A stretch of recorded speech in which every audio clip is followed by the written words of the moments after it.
সুবহানাল্লাহি বিহামদিহি সুবহানাল্লাহিল আযীম। ধরুন আপনি দোয়া করেছেন, হে আল্লাহ, আমার অমুক ব্যক্তি ঋণগ্রস্ত আছে, তার ঋণ পরিশোধের ব্যবস্থা তুমি করে দাও। সাথে সাথে ফেরেশতারা আপনার জন্য দোয়া করবে, হে আল্লাহ, এই লোকটি আরেক ঋণগ্রস্ত ব্যক্তির জন্য দোয়া করেছে, আল্লাহ তুমি তার ঋণ আগে পরিশোধ করে দাও।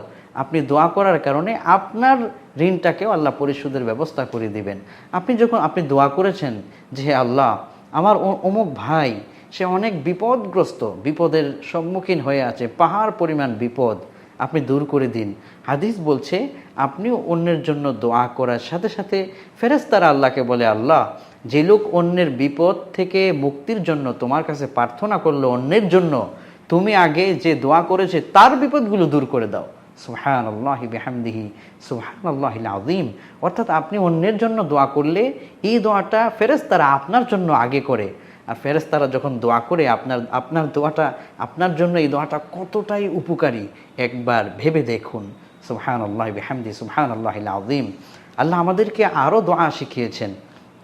আল্লাহ কোরআনে বলছেন সূরা নূহের শেষের দিকে আল্লাহ বলছেন, ربنا اغفر لي ولوالدي وللمؤمنين يوم يقوم الحساب।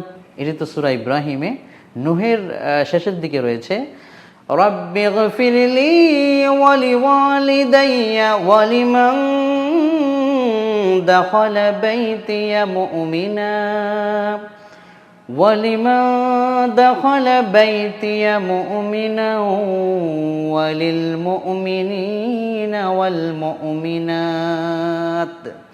এখানে আল্লাহ শিখিয়েছেন আমাদেরকে দোয়া করার জন্যে যে আল্লাহ আপনি আমাকে, আমার পিতামাতাকে সহ এবং ওয়ালিল মুমিনিনা ওয়াল মুমিনাত রব্বি গফিরলি ওয়ালিওয়ালিদাইয়া ওয়ালিল মুমিনিনা ওয়াল মুমিনাত। কি চমৎকার দোয়া যে আল্লাহ আপনি আমাকে, আমার পিতামাতাকে, সাথে সাথে মোমেন মুসলমান নরনারী, ওয়ালিমান দাখলা বাইতিয়া মুমিনাও ওয়ালিল মুমিনিনা ওয়াল মুমিনাত, আমার ঘরে যারা প্রবেশ করছে মোমেন নরনারী, আপনি সবাইকে মাফ করে দেন একযোগে।